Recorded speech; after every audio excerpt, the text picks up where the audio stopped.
Aliás, uma informação importante.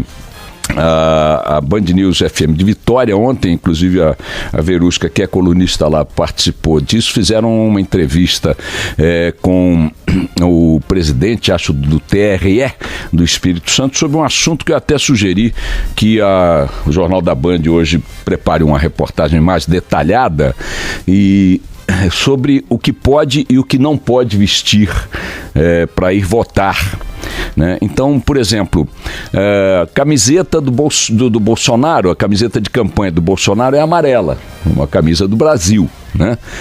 Com dizeres religiosos, coisas que valha, não me lembro agora qual é a frase.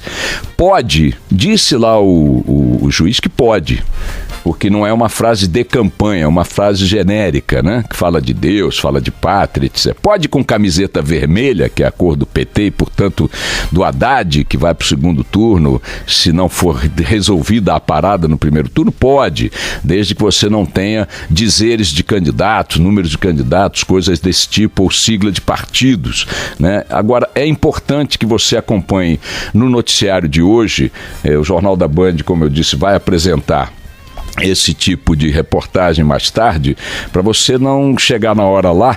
Olha aqui, atende aqui para mim, Letícia Curatomi, por favor, vê qual é a informação que minha doce Verusca quer passar aí. E aí você não pode chegar lá com roupa que possa impedir você de votar, porque senão o mesário pode impedir o seu voto. Se você tiver, quer dizer, pode determinar que você troque de roupa, na verdade. Se você não tiver como trocar de roupa, virar camiseta do avesso, etc e tal, aí você não vota. Sabia disso, Carlos Bigado? Por exemplo, você pode ir com camiseta... Do PGN, pode? Eu suponho que sim, porque o PGN é uma sigla de fantasia, e bota fantasia nisso. O número do PGN é o 69, aliás, para quem não sabe. Estamos juntos aí em 2022, José Simão na cabeça, viu? Isso aí. Vamos polarizar, eu de um lado, o Simão do outro. Depois a gente troca. Ah, garoto, é assim... Eu primeiro. E aí eu traio a promessa de campanha depois, né? Bom, minha gente, olha, estamos a 3 dias das eleições. Hoje, sábado e domingo é a hora do vamos ver. Saiu ontem a pesquisa Datafolha, o Bolsonaro mantém a curva de crescimento, foi a 39 pontos nas intenções de voto, o Fernando Haddad subiu 1 ponto, foi a 22, o Alckmin, a Marina e os demais estão abaixo de 10, e o Ciro continua mantendo ali uma resistência surpreendente nos 11 pontos, né? 11 35 pontos. Bolsonaro, né, nos votos válidos. 35, não, Bolsonaro tem 39 dos votos, 39 das intenções de voto. Tá lá na tela. Tô vendo aqui que o nosso Café com o Jornal está dando 35 para o Bolsonaro, 22 para o Haddad. Isso, está contando os votos válidos com 39, Boixá. Isso, pois é, votos válidos com 39, né?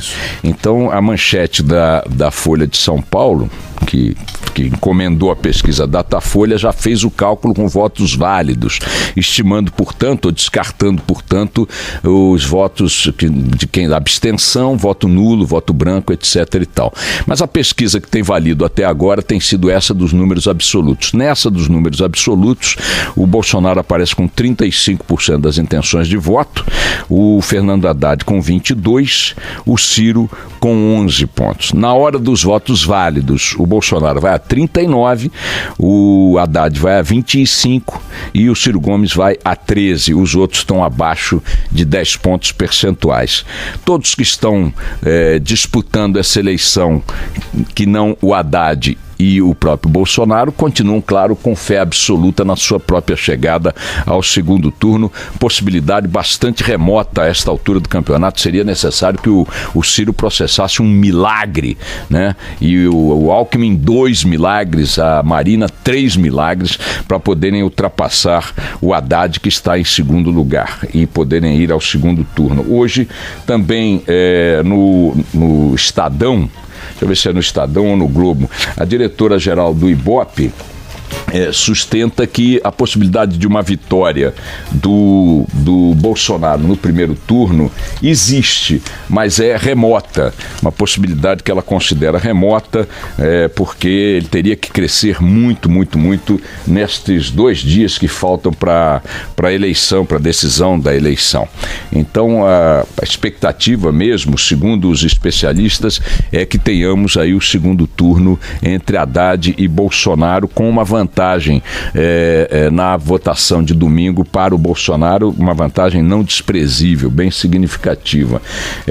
A turma do Bolsonaro, os assessores e tal, continuam apostando na possibilidade de uma vitória no primeiro turno. Para isso, esse crescimento teria que se acentuar, o crescimento das últimas pesquisas teria que se acentuar e o Bolsonaro crescer aí para mais de 40%, 42%, 43%. Lembrando que na eleição de 2014, a própria Dilma Rousseff tinha mais de 40 pontos na intenção de votos do primeiro turno, acho que tinha 44, não é isso, Barão? Nos votos válidos, mais votos, de 40.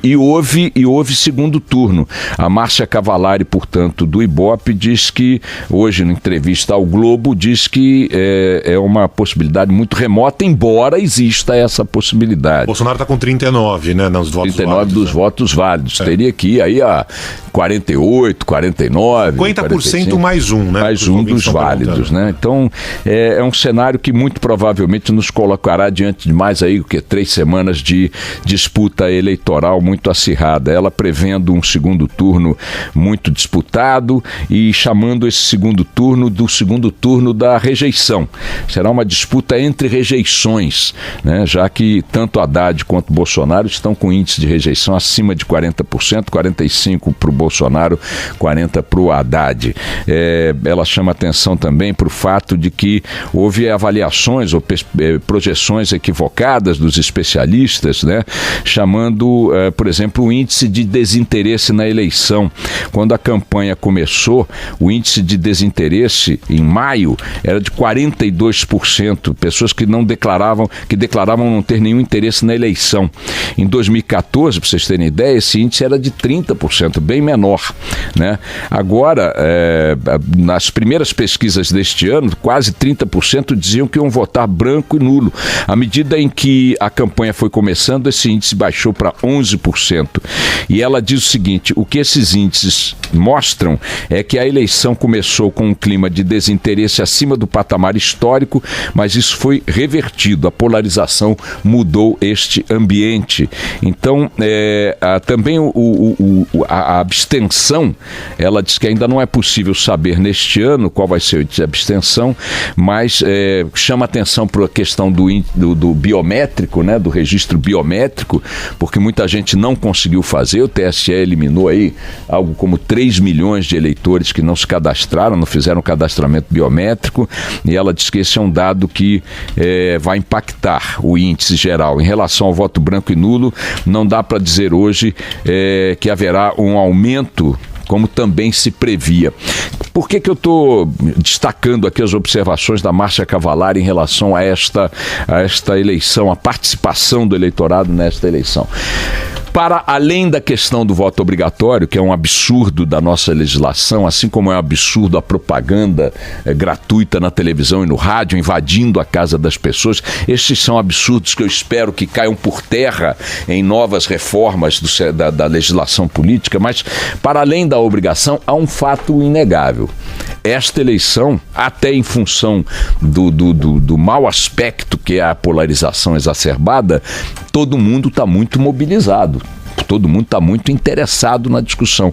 Ainda, repito, que o cenário e as opções não correspondam às expectativas das pessoas. Dentre elas, eu me incluo. Eu imaginava, como disse em várias ocasiões, que nós caminharíamos para uma eleição já que começou a ser construída num cenário popular em 2013, com grandes mobilizações e tal, a despeito do que o impeachment produziu de polarização também, de divisão da sociedade. Mas eu cheguei a imaginar que, por conta da Lava Jato, por conta do aumento do interesse da população em torno da política, por conta da mobilização, da entrada da política no cenário de prioridades da discussão dos brasileiros, vezes, com as redes sociais potencializando esse interesse, eu imaginei que nós viveríamos uma eleição de um conteúdo melhor. Quer na discussão entre os candidatos, quer na própria oferta de candidatos no cenário competitivo. E não é o que se viu, né? Não é o que se está vendo. Num certo sentido, as opções colocadas frustram quem nutria uma expectativa de uma eleição histórica do ponto de vista, repito, do surgimento de novas lideranças, de alternativas às lideranças ou aos grupos ou aos campos ideológicos históricos e também do ponto de vista do conteúdo. A verdade é que nós estamos numa eleição para presidente da República marcada pela pobreza no debate. Ontem mesmo no debate da TV Globo, aquela coisa de crítica para lá, crítica para cá, muito oba-oba, mas você não tem o país mobilizado em torno de discussões reais, na infraestrutura, na saúde, na educação, na recuperação de emprego. Você tem propostas genéricas ou ideias genéricas, como a do Meirelles, vou criar 10 milhões de emprego. Aí é aquela musiquinha maravilhosa que a gente tem aqui colando sempre nas promessas que não são fundamentadas, não lá, tá aí o hino de campanha comum. Olha aí, é isso, é a fadinha da Cinderela, marcando o tom, né, dos candidatos nessa campanha eleitoral. Eu confesso que eu esperava algo diferente, mordi a língua fazendo essa previsão aqui várias vezes, mas de qualquer maneira é o que nos resta e não é pouco, minha gente, não é pouco.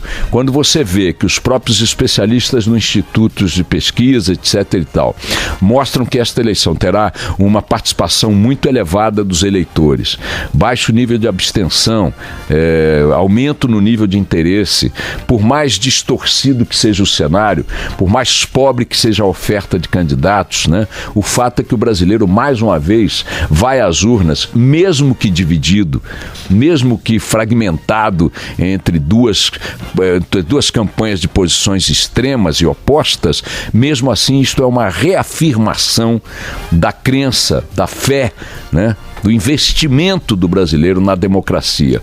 Por isso a ideia de que o resultado nos encaminhará para um abismo, se for este ou aquele, é uma ideia estapafúrdia, muito ao gosto da academia, muito ao gosto de alguns analistas da imprensa e tal, mas que me parecem que estão também eles muito impregnados pelo discurso de amor e ódio que domina as redes sociais. Como sempre, as redes sociais são muito permeáveis a esse tipo de excesso. Elas marcam muito o clima como prévia de final de campeonato. Você imagina o que é a rede social de palmeirenses e corintianos, ou de flamenguistas e vascaínos, ou de colorados e gremistas, às vésperas de uma disputa final num campeonato qualquer. Os ânimos se exacerbam, as ameaças, os xingamentos, isso, aquilo, outro. No dia seguinte, o resultado se impõe e as pessoas vão tocar na sua quase totalidade as suas vidas, e é isso que o Brasil vai fazer. O cenário é um cenário que exige que o candidato à presidência da República vencedor comece a responder pelos desafios que estão colocados à sua frente já no dia seguinte da posse, né? Seja ela uma vitória conquistada no primeiro turno ou no segundo turno, pouco importa, o Brasil vai dar um passo à frente no sentido de consolidar a sua democracia. E eu não acredito, seja quem for o vencedor, numa piora do cenário em relação ao status que temos hoje. A tendência, repito, é que o vencedor, sabendo que a realidade se imporá a ele, esses dias o Ministério do Planejamento divulgou que serão mais de 30 medidas de responsabilidade do presidente da República que terão que ser tomadas até março por imposição legal, administrativa ou por imposição da realidade. Portanto, esse governante terá que começar a tocar o Brasil real. Então, quando você chegar domingo na urna, saiba que por mais que o outro candidato ao qual você se opõe, por mais que o seu voto seja derrotado por um adversário dos seus sonhos e das suas ideias, ainda assim teremos a avançado, teremos progredido no campo da democracia, e este candidato, mesmo não sendo o seu, terá que fazer o mesmo que o seu faria se tivesse vencido. Caminhar em direção à moderação, olhar para a realidade e começar a lidar com ela de maneira concreta. Campanha está para o futebol, assim como o treino, e o jogo está para o futebol, assim como o exercício do governo. Treino é treino, jogo é jogo, campanha é campanha, exercício de governo é exercício de governo. Quanto ao candidato que você vai escolher para a Câmara dos Deputados, para a Assembleia Legislativa e para o Senado, lembre-se, não há segundo turno. Não há segundo turno. Ontem eu fui dar uma palestra depois do Jornal da Band, num ambiente de executivos. Fiquei impressionado, eram 50 executivos. Eu perguntei quem já tem definição para o Senado. 5 levantaram o braço. Quem tem para deputado federal? 3 levantaram o braço. Quem tem para deputado estadual? 1 ou 2, se não me falha a memória, levantaram o braço.